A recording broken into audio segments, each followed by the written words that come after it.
नमस्कार, मेरा नाम डॉक्टर कपिल सिंगल है। मैं मेट्रो हॉस्पिटल नोएडा में सीनियर कंसल्टेंट न्यूरोलॉजिस्ट हूँ।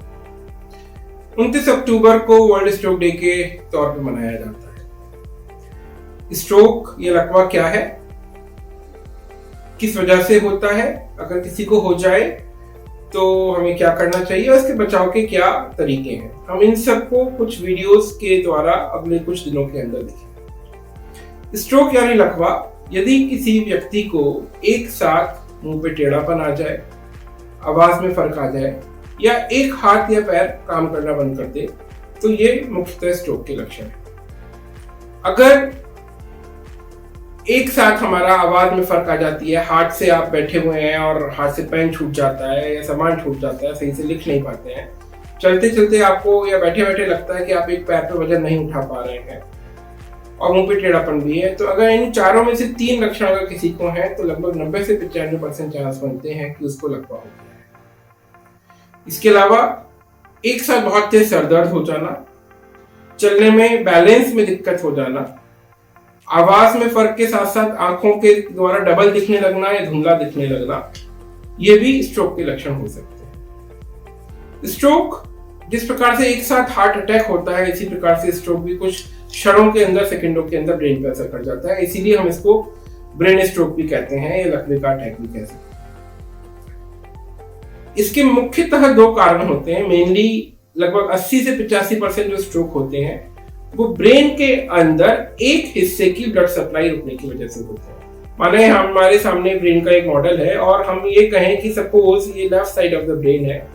अगर एक नस जो हमारी यहाँ से सप्लाई करके आ रही है और उसमें यहाँ ब्लॉकिंग आ जाती है, इस हिस्से की सप्लाई खत्म हो जाती है, तो इसको हम सप्लाई रुकने की वजह से होने वाले स्ट्रोक को इस्केमिक स्ट्रोक कहते हैं। 10 से 15% जो स्ट्रोक होते हैं वो इसी नसों के फटने की वजह से होते हैं या ब्रेन के अंदर ब्लीडिंग की वजह से होते हैं। माना कि इसी नसे से ब्लड का रिसाव हो जाए और यहाँ पे खून इकट्ठा हो जाए तो उसको हम हेमरेजिक स्ट्रोक, ब्रेन हेमरेज, ये ब्लीडिंग इन द ब्रेन कहते हैं।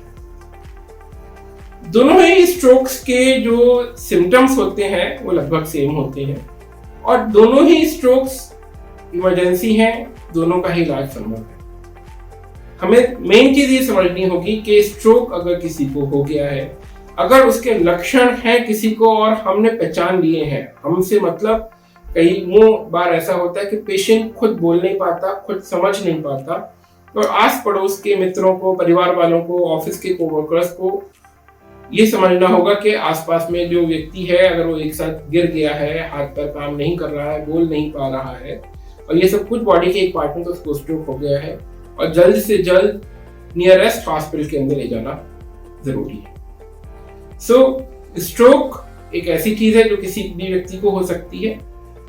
इसके मुख्यतः जो लक्षण होते हैं, आवाज में फर्क आ जाना, चेहरे पे टेढ़ापन आ जाना और हाथ पैर में कमजोरी आ जाना, और ये मुख्यतः 2 प्रकार का होता है। एक ब्रेन के अंदर ब्लॉकिंग की वजह से, जिसको हम इस्केमिक स्ट्रोक कहते हैं, या ब्रेन के अंदर नस फटने की वजह से, जिसको हम हेमरेजिक स्ट्रोक कहते हैं। अगले भाग में हम समझेंगे कि अगर किसी को स्ट्रोक हो जाए तो हमें क्या करना चाहिए और किस प्रकार का ट्रीटमेंट, इमीडिएट ट्रीटमेंट स्ट्रोक के लिए संभव है। धन्यवाद।